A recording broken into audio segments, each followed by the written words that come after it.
इस लड़ाई में गुरुजी से इजाजत लेकर बड़े साहिबजादे भी शामिल हो गए। लड़ते लड़ते वो सिरसा नदी पार कर गए। बड़े साहिबजादे छोटी सी उम्र में मुगलों से मुकाबला करते हुए शहीद हो गए। अब सवाल ये उठता है कि छोटे साहिबजादों का आखिर क्या कसूर था कि सरहद के सूबेदार ने उन्हें नन्हे बच्चों की उम्र का भी लिहाज नहीं रखा और उन्हें जिंदा सरहद की दीवारों में चिनवा दिया। मगर छोटे साहिबजादों ने इन जुल्मों की परवाह नहीं की।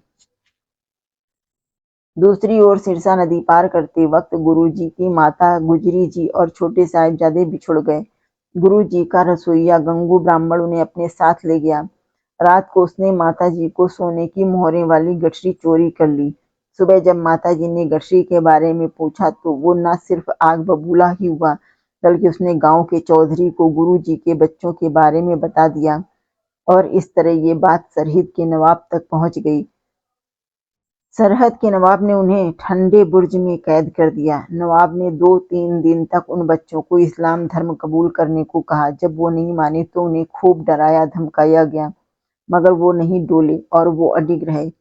उन्हें कई लालच दिए गए, लेकिन वो ना तो डरे, ना ही किसी बात का लोभ और लालच ही किया, ना ही धर्म को बदला। सुचानंद दीवान ने नवाब को ऐसा करने के लिए उकसाया और यहाँ तक कहा कि सांप के बच्चे हैं, इनका कत्ल कर देना ही उचित है। आखिर में काजी को बुलाया गया, जिसने उन्हें जिंदा ही दीवार में चिनवा देने का फतवा दे दिया।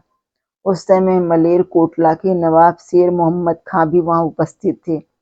उसने इस बात का विरोध किया। फतवे के अनुसार जब 27 दिसंबर 1704 में छोटे साहिबजादों को दीवारों में चीना जाने लगा, जब दीवार गुरु के लाडलों के घुटनों तक पहुंच गई तो घुटनों की चंपनियों को तेजी से काट दिया गया ताकि दीवार टेढ़ी न हो जाए। जुल्म की इंतहा तो तब हो गई जब दीवार साहिबजादों के सिर तक पहुंची तो सासल बेग और वासल बेग जल्लादों ने शीश काटकर साहिबजादों को शहीद कर दिया। छोटे साहिबजादों की शहीदी की खबर सुनकर उनकी दादी स्वर्ग सिधार गईं।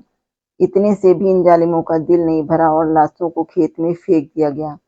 जब इस बात की खबर सरहद के हिंदू साहूकार टोडरमल को लगी तो उन्होंने संस्कार करने की सोची। उसको कहा गया कि जितनी जमीन संस्कार के लिए चाहिए उतनी जगह पर सोने की मोहरें बिछानी पड़ेंगी। कहते हैं टोडरमल जी ने उस जगह पर अपने घर के सब जेवर और सोने की मोहरें बिछाकर साहिबजादों और माता गुजरी का दाह संस्कार किया। संस्कार वाली जगह पर बहुत ही सुंदर गुरुद्वारा ज्योति स्वरूप बना हुआ है, जबकि शहादत वाली जगह पर बहुत बड़ा गुरुद्वारा है।